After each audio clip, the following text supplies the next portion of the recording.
Welcome dear students, welcome to the biology online tutorials.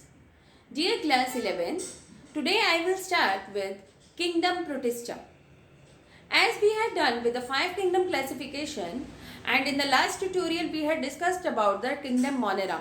Our 5 kingdom classification कौन सी थी which was given by Whittaker? It was first is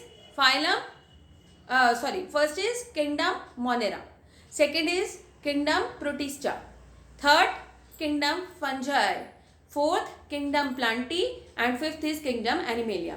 तो today I will start with the kingdom Protista. Kingdom protista में आपको पता होना चाहिए mainly ये क्या होते हैं हमारे पास, they are unicellular eukaryotic organism. Unicellular eukaryotic organism, unicellular मतलब सिंगल सेल्ड, यूकैरियोटिक का मतलब क्या होगा, इनके पास वेल डिफाइंड न्यूक्लियस है, वेल डिफाइंड न्यूक्लियर मेम्ब्रेन है एंड अंदर उसके सेल ऑर्गेनल्स भी प्रेजेंट होंगे. ठीक है जी. अच्छा, प्लस इसके अंदर जो किंगडम प्रोटिस्टा के अंदर हमारे इंक्लूड होंगे वो क्या होंगे, वैसे इनके पास वेल डिफाइंड बॉडी नहीं होती, they do not have well defined body parts.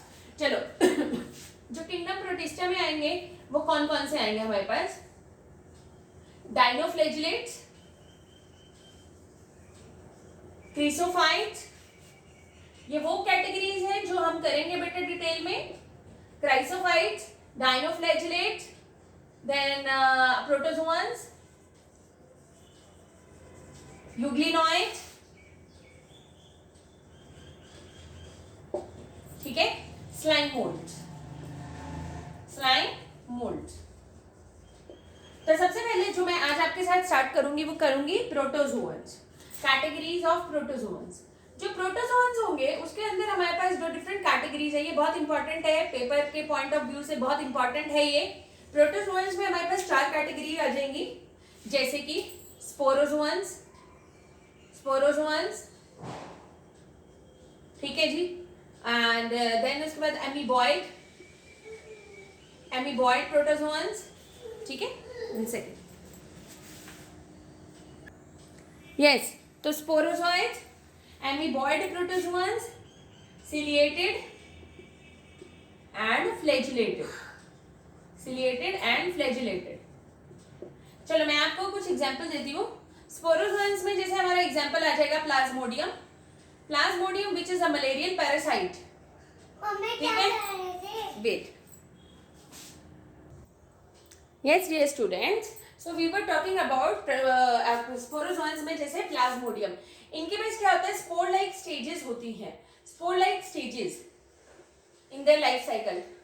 मोनली मैं आपको बताती हूँ कि जो प्लाज्मोडियम होता है इसके 2 होस्ट होते हैं, एक होता है ह्यूमन होस्ट और दूसरा होता है मॉस्किटो होस्ट. कौन सी मॉस्किटो, फीमेल एनोफ्लीज मॉस्किटो. ठीक है. अमीबॉइड में क्या होता है, एग्जांपल आ जाएगा हमारा अमीबा. इसके अंदर क्या होता है, सूडोपोडिया, वेरी इंपॉर्टेंट. इसके अंदर क्या होता है, सूडोपोडिया जिसको हम और क्या बोलते हैं, फॉल्स फुट, जिसकी हेल्प से ये कैप्चर करेगा अपने फूड को. ठीक है, and engulf its food and more over ये एक्वेटिक होते हैं. ठीक है, ज्यादातर एक्वेटिक होते हैं ये. सिलिएटेड में आ जाएगा आपके पास पैरामीशियम. इनके पास क्या होता है, हेयर लाइक सीलिया प्रेजेंट होते हैं all around their body. They have hair like cilia present all around their body that basically helps in, जो सिलिएटेड होता है जो कि हेल्प करता है in taking off the food inside a gullet. इनके पास एक पार्ट होता है, ठीक है, यू नो डीपली ऐसे कंस्ट्रक्शन होती है which is found between the body, और हेयर लाइक सीलिया जो होते हैं वो उसको अंदर करा देते हैं. ठीक है, तो वो हो गया पैरामीशियम. एंड फ्लैजिलेटेड में हम करेंगे ट्रिपैनोसोमा, जिससे हमें एक डिजीज भी होती है जिसको हम बोलते हैं स्लीपिंग सिकनेस. फ्लैजिला प्रेजेंट होगा इनकी बॉडी में जो कि उनको मूवमेंट में हेल्प करेगा. ठीक है, तो ये तो है हमारी कैटेगरी ऑफ प्रोटोजोअन्स. फिर उसके बाद मैं आपको जो कराऊंगी वो मैं कराऊंगी कैटेगरी यूग्लिनॉइड्स. ठीक है जी, अब हम करते हैं यूग्लिनॉइड्स. यूग्लिनॉइड्स जो होते हैं they are also flagellated organisms. ठीक है, जो यूग्लिनॉइड्स होते हैं बेटा वो भी क्या होते हैं, फ्लैजिलेटेड ऑर्गेनिजम्स होते हैं. मोर ओवर कि ये जो यूग्लिनॉइड्स होंगे उसमें एग्जाम्पल आ जाएगा आपके पास यूग्लिना। क्या आ जाएगा? यूग्लिना। इसके पास क्या होता है? It has 2 flagella, 1 small and 1 large. 1 small 1 large. एक तो इनकी लेंथ वाइज रन कर रहा है लॉन्गिट्यूडनली, और दूसरा जो होता है वो ट्रांसवर्सली मतलब साइड वाइज रन करता है फ्लैजिला, जो कि उसको मूवमेंट कराता है एंड मोर ओवर फूड को भी लेने में हेल्प करता है। जो यूग्लिना होता है इसके बाहर एक लेयर प्रेजेंट होती है और उस लेयर को हम बोलते हैं पेलिकल बेटा। That layer is known as pellicle. ठीक है ना? वो प्रोटीन की लेयर होती है which makes its body very very flexible. Pellicle जो कि प्रोटीन की लेयर होती है, it is found outside the euglena. ठीक है? प्रोटीन की लेयर होती है जो कि हेल्प करेगी उसको सपोर्ट प्रोवाइड करेगी। ठीक है ना? अच्छा, फिर उसके बाद आता है आपके पास dinoflagellates. Dinoflagellates very very important. Dinoflagellate, इसमें हम एग्जांपल करते हैं गोनियालॉक्स। गोनियालॉक्स, ये जो गोनियालॉक्स होता है it has the ability to cause red tides. Very very important, red tides, क्योंकि ये मल्टीप्लाई करता है। ये मल्टीप्लाई करता है। वैसे डाइनोफ्लैजिलेट्स बहुत सारे डिफरेंट कलर्स के होते हैं हमारे पास on the basis of the pigments that are present in them. They can be red, brown, green, blue etcetera. तो जो गोनियालॉक्स होता है वो पूरा मतलब इतना मल्टीप्लिकेटिव होता है कि वो सी के अंदर मल्टीप्लाई कर जाएगा वाटर बॉडी के अंदर, and it has the ability to create the red tides. Example is gonyaulax. ठीक है जी? अच्छा, फिर उसके बाद मैं आपको बताती हूँ कि ये जो हमारा गोनियालॉक्स होता है ये थोड़ा टॉक्सिन वाला होता है। ये एक टॉक्सिन प्रोड्यूस करता है और उस टॉक्सिन को हम बोलते हैं सेक्सी टॉक्सिन।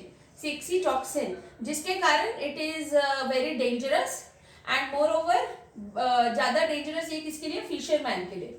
फिशरमैन, उनको ये पैरालिसिस काइंड ऑफ डिजीज भी कॉज कर देता है। ठीक है ना? उनको ये पैरालिसिस काइंड ऑफ डिजीज भी कॉज कर देगा। एंड मोर ओवर इसके अंदर भी 2 हमारे पास फ्लैजिला प्रेजेंट होते हैं, डाइनोफ्लैजिलेट्स जैसे इनका नाम है। तो इसके अंदर भी 2 फ्लैजिला प्रेजेंट होंगे जो कि रन करेंगे, एक लॉन्गिट्यूडनली, ठीक है, एक लेंथ वाइज और एक ट्रांसवर्सली साइड वाइज। ठीक है जी? ये हो गया। ओके, फिर आता है उसके बाद हमारे पास chrysophytes. Chrysophytes very very important. Chrysophytes, जो क्राइसोफाइट्स होंगे बेटा उसके अंदर एक तो उनकी जो वॉल होती है क्राइसोफाइट्स की, वो जो वॉल होती है उनकी वो सिलिका वॉल होती है। ठीक है? मोर ओवर उनका जो लेयर्स होती है वो जो सेल वॉल होती है वो होती तो डबल है, लेकिन एक दूसरे के अंदर वो फिट हो रही है। जैसे सॉप का बॉक्स होता है ना, जैसे या कोई भी बॉक्स होता है जो एक दूसरे के अंदर फिट हो जाए, या मिठाई का डब्बा जैसे होता है तो आधा जो होता है वो नीचे को होता है, आधा उसके ऊपर आ जाता है, फिट हो जाता है। तो लाइक अ सॉप बॉक्स और लाइक अ मिठाई का बॉक्स हो गया हमारा, स्वीट बॉक्स जिसे हम बोलते हैं, तो वैसे हो गया। इसके अंदर मेनली जो हमारे पाए जाते हैं क्राइसोफाइट्स में वो आते हैं हमारे पास desmids and golden algae. Desmids and golden algae, ये गोल्डन ब्राउन इन कलर होते हैं, गोल्डन ब्राउन इन कलर। ठीक है? And they have silica walls which fit like a soap box. Silica walls होते हैं जो कि सॉप बॉक्स की तरह फिट हो जाते हैं एक दूसरे के अंदर। ठीक है जी? एंड मोर ओवर ये जो क्राइसोफाइट्स होते हैं हमारे पास, इनकी जो वॉल्स होती है वो क्योंकि सिलिका की बनी होती है तो that is why it is indestructible. ठीक है? इंडिस्ट्रक्टिबल, ये बहुत टाइम तक एक ही जगह पे जैसे रहते हैं तो वहां पे ये जो सिलिका के डिपॉजिट्स हो जाते हैं एंड उन डिपॉजिट्स को हम बोलते हैं डायएटोमेशियस अर्थ। क्या बोलेंगे बेटा? डायएटोमेशियस अर्थ। अब ये जो डायएटोमेशियस अर्थ होता है it is beneficial in making cosmetics बनाने के लिए काम आएगा। ठीक है जी? फेस पाउडर बनाने के लिए काम आएगा। फेस पाउडर में हमारा कॉस्मेटिक्स में आ जाता है। ठीक है? अच्छा, फिर उसके बाद आपके polishes, furnishing,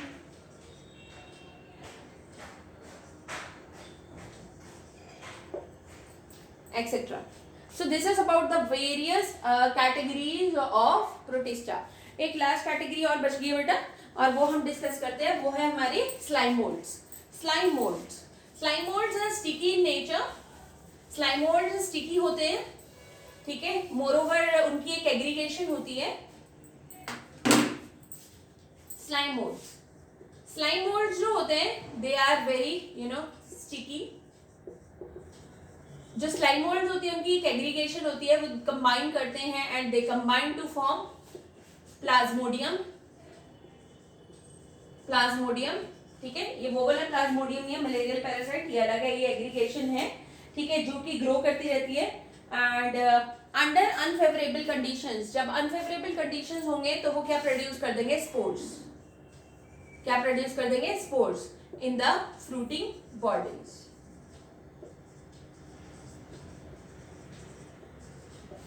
They produce the spores in the fruiting bodies, ठीक है ना। and that aggregation is known as plasmodium, ठीक है जी। और जो स्लाइम मोल्ड्स होते हैं बेटा वो बेसिकली बहुत ज्यादा रेसिस्टेंट होते हैं, ठीक है, दे आर रेजिस्टेंट। एंड ये जो स्पोर्स होते हैं they can be carried by air current from one place to another, ठीक है। So this is about kingdom protista. I hope all the categories of kingdom protista is clear to everyone. Thank you, dear students.